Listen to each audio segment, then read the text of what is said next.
قرآن جو ہے کامیابی کو دو چیزوں سے بار بار بار بار جوڑتا ہے. وہ کیا ہے؟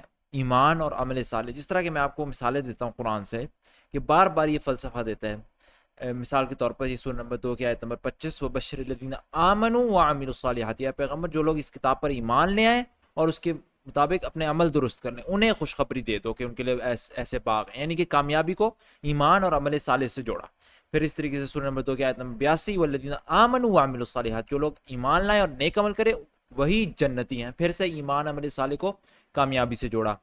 اس طریقے سے بہت ساری مثالیں. میں آپ کو چند مثالیں یہاں پہ دے دیتا ہوں. سورہ نمبر 2 کی آیت نمبر 277 ان الذین آمنوا وعملوا الصالحات. جو لوگ ایمان لے آئیں اور نیک عمل کریں اور نماز قائم کریں زکات دیں ان کا اجر بے شک ان کے رب کے پاس ہے.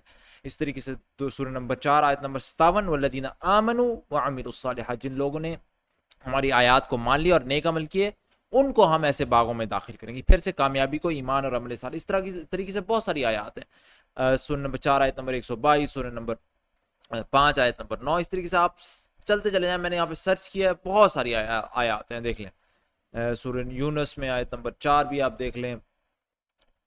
سورہ نمبر یونس آیت نمبر 9, پھر آپ سورہ نمبر ہود آیت نمبر 23, سورہ رعد آیت نمبر 29 اور سورہ ابراہیم آیت نمبر 23. اس طریقے سے چلتے جائیں. سرچ میں نے کیا, بہت ساری آیات ہیں اس طرح ایمان اور عمل صالح کو کامیابی سے جوڑی. اب آپ نے سوچنا کیا ہے؟ سوچنے کی بات یہ ہے کہ قرآن اس فلسفے کو کہ ایمان اور عمل صالح کو کامیابی سے جوڑا, یہ اصل میں ایک بہت کامن سینس کا فلسفہ ہے جو کہ ہم اپنی پریکٹیکل زندگی میں بھی اس کو ایکسپیرینس کرتے ہیں. کیسے؟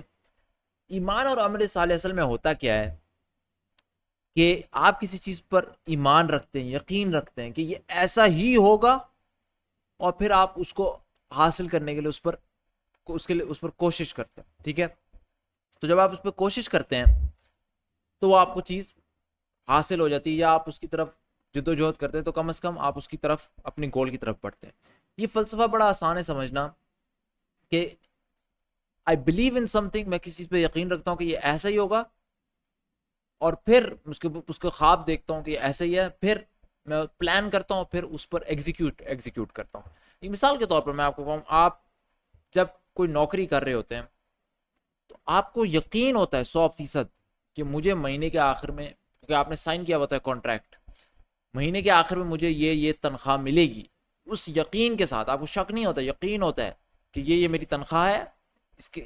آپ کو جب پورا یقین ہوتا ہے کہ مجھے اس سے تنخواہ ملے گی, آپ ہر روز صبح اٹھتے ہیں, تیار ہوتے ہیں, آفس جاتے ہیں, پھر واپس آتے ہیں, پھر اگلی صبح اٹھتے ہیں, پھر تیار ہوتے ہیں, وہاں جا کے محنت کرتے ہیں, اس پر عمل کرتے ہیں. تو اتنا یقین کہ مجھے اس نوکری سے فائدہ ہے, تو آپ اس پر عمل بھی کرتے ہیں اور آپ کو اس کا نتیجہ مل جاتا ہے. تو قرآن بھی آپ کو یہ کہتا ہے کہ زندگی میں کامیاب ہونا ہے تو یہ دونوں چیزیں تھام کے رکھنی, جو جیسے کہ ہم اپنی پریکٹیکل لائف میں آپ ایک خواب دیکھتے ہیں, اس پر 100% یقین رکھتے ہیں کہ ایسا ہی ہوگا اور میں ایسا کروں گا, پھر آپ اس پر ایگزیکیوٹ کریں. لیکن اگر آپ صرف یقین کریں اور کاغذ پہ لکھتے رہیں میں نے یہ کرنا ہے, لیکن اس پر کبھی کام نہ کریں تو کوئی فائدہ نہیں, آپ کبھی اچیو نہیں کر سکیں گے. ایسا ہی, اور اگر آپ صرف کام کریں بغیر کسی ہدف کے, آپ کو پھر بھی کچھ حاصل نہیں ہونا. تو قرآن نے یہی بات جو ہمیں کامن سینس سے پتہ ہے اس کو آمنوا وعملوا الصالحات کے ساتھ جوڑ کر ہماری اسی نفسیات کو آپ سمجھ لیں جگایا کہ یہ عام نفسیات ہے جو ہم سب جانتے ہیں. اسی چیز کو اس کانسیپٹ کے ساتھ جوڑا,